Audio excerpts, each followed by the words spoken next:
હાલો મિત્રો, કેમ છો? મજામાંથી છો? જય માતાજી. તો આજે થોડોક ઇસ્યુ થઈ ગયો હોય એટલે થોડાક દિવસ આપણે 2 દિવસ વિડીયો અપલોડ નહોતા કર્યા. આપણી ટીનુને મજા નથી એટલે 2 દિવસ વિડીયો અપલોડ નથી કરતા, કેમ કે ટીનુને થોડુંક આસ્કીનો પ્રોબ્લેમ થઈ ગયો હોય. દવાખાનેથી ઘેરેથી દવાખાને લઈ જાઉં છું કાયમ માટે, એટલે થોડાક દિવસ વિડીયો નહીં આવે તો 2 દિવસ નહોતા આવતા. હવે પાછા કન્ટિન્યુઅર ચાલુ થાય એટલે ધીરે ધીરે કરીને આગળ વધશું કાયમ માટે. એટલે હવે કન્ટિન્યુ વિડીયો હશે, તમે જોજો, મજા આવશે. કેમ કે આપણી ટીનુને થોડોક પ્રોબ્લેમ આવી ગયો, ટીનુનો સીન લઈ હું આમાં બતાવીશ, પણ થોડીક આમ બહુ લૂઝ થઈ ગઈ હોય ને એવું છે એ માટે. તો ધડબડાટી બોલે છે, લુગડા બુગડા ધોવાય છે, અહીંયા રોટલા બોટલા બને છે, અને અમારી ટીનુને થોડો પ્રોબ્લેમ આવી ગયો છે. મોબાઈલમાં ટીકો મારે જેની થોડો પ્રોબ્લેમ આવી ગયો છે. હાડ બાડ બધે ખરી ગયા, ટકો થઈ ગયો, એની દવાઈ ચાલુ છે. અમારો આ બ્રેવો બહુ માયુસ થઈ ગયો હે.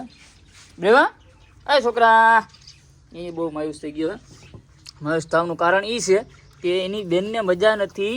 એની બેન વહી જવાની હતી દુનિયા મૂકીને, પણ હવે તાત્કાલિક દવાખાને પુગાડી દીધી તો વાંધો ન આવ્યો, બસી ગઈ છે. મારો બ્રેવો થોડોક માયુસ થઈ ગયો. ઊભો થાય ઘંટા, માલ આરફુડા પડી જ જવું છે. અમારી ટીનુને તો બહુ પ્રોબ્લેમ આવી ગયો છે. દીકરીને ઊભી થાય માં દીકરી અમે આવતી થાય. બાટલા ચડાવ્યા છે, આ બાટલા ચડાવ્યા, અહીંયા જોવા એનો પગ બાટલા ચડાવ્યા છે, અને આ મોઢામાં થોડુંક ઇસ્યુ થઈ ગયું અને તાણાસ્કીનો પ્રોબ્લેમ આવી ગયો હતો. આ દીકરીને સારું થઈ જાય, નહીં વાંધો આવે. પ્રોબ્લેમ આવતા હોય ખાલી રાખવા દે એવું નથી કે આપણે રાખી લઈએ તો સારું છે. એમાં ખર્ચા એવડા કરવા પડે છે તો એ ભેગું થાય, બાકી ભેગું ન થાય.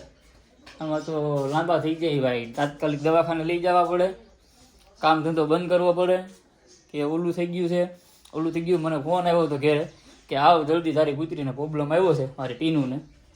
પછી ખાય ગયો ઘરેથી દવાખાનેથી પાછું આવ્યો તો ડૉક્ટરે કીધું કે આને તાણાસ્કીને ધબકારા બંધ થઈ ગયા હતા, આવું બધું છે.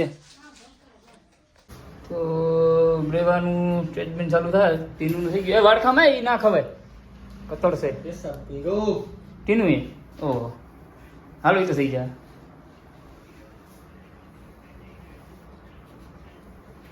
પકડવું તો હાલો, એમને ઊભો પકડી લે. બે બીમાર થઈ ગયા છે, એક અરે 2 બીમાર થયા છે. બસ બસ બસ બસ બસ બસ બસ બસ ઠીક બસ.